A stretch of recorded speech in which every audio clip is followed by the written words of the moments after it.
ndị be anyị ekene m unu. Igbo bụ Igbo, asị m unu biri ikpa. Enwe m si ka m tinyeke n'ọnụ n'okwu mmadụ ata bụ okwu sekpu ntị n'ala Igbo kemgbe.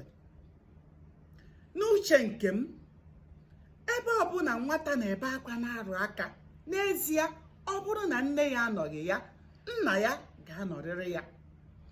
Ọzọ bụkwazi na onye ọbụla a na-ekwu maka ya nwenarịrị ihe ọ na-eme. Enwe m na-asị na onye a na-achụ ehi etiku mkpu, na ọ bụrụ na o jighị ọgbụ ya, nwanne na ọ ga-ejirịrị ọgwụ ya. Kedu ihe ị chere n'uche nke gị?